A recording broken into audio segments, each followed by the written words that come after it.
मागास असलेल्या 14 विमुक्त आणि 28 भटक्या जमाती सर्वच ब्रिटिश दफ्तरी जंगलातील आणि आदिवासी गुन्हेगार जमाती असल्याचे पुरावे असूनही महाराष्ट्र वगळता इतर राज्यात SC/ST मध्ये समाविष्ट असतानाही शासनाने जाणीवपूर्वक आमच्या हक्कावर गदा आणली आहे। मूळचे मागास 42% विमुक्त जमाती यांना शासनाने रविमुक्त जाती अ 3% आणि भटक्या जमाती ब 2.5% असे एकूण 5.5% आरक्षण ओबीसीतून दिले।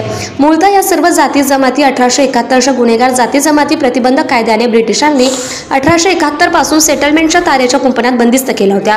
त्यापूर्वी या सर्व जाती जमाती या जंगलात राहत होत्या आणि आदिवासी जीवन जगत होत्या। याबाबतचे सर्व पुरावे शासन दप्तरी उपलब्ध असूनही संख्येने अत्यल्प आणि अशिक्षित असल्याने शासनाने या जाती जमातींना आदिवासी जमाती म्हणून सवलती देण्याऐवजी ओबीसी प्रवर्गात टाकून अन्याय केलाय।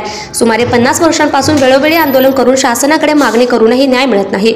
त्यामुळे 5.5% जातींना ओबीसीतून वगळून अनुसूचित जमाती ब असा दर्जा देऊन सवलती मिळाव्यात याकरिता आम्ही मूळ मागास झटक्या विमुक्त जातीतील आमटा, टकारी, वडार, कैकाडी, रामोशी, पारधी इत्यादी समाज बांधव 15 सप्टेंबर 2025 रोजी भारतीय टकारी समाज संघाच्या वतीनं 1 दिवसाचं लाक्षणिक उपोषण प्रांत कार्यालय बारामती येथे करत आहोत।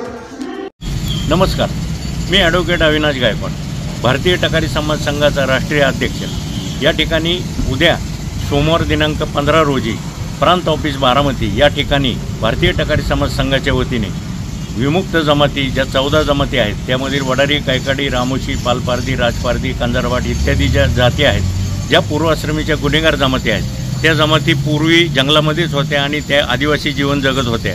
म्हणून त्यांना त्यांचं रेकॉर्ड तपासून आणि हैदराबादच्या नोंदी गॅजेटच्या नोंदी तपासून त्यांना विमुक्तांच्या यादीतून काढून ओबीसीतून त्यांना अनुसूचित जमातीच्या यादीत समाविष्ट करावे यासाठी उद्या आम्ही 1 दिवसाचे लाक्षणिक उपोषण केलेले आहे।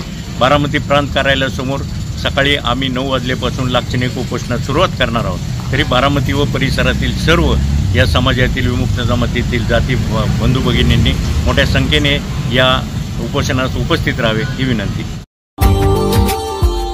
Subscribe now and press the bell icon. Never miss an update.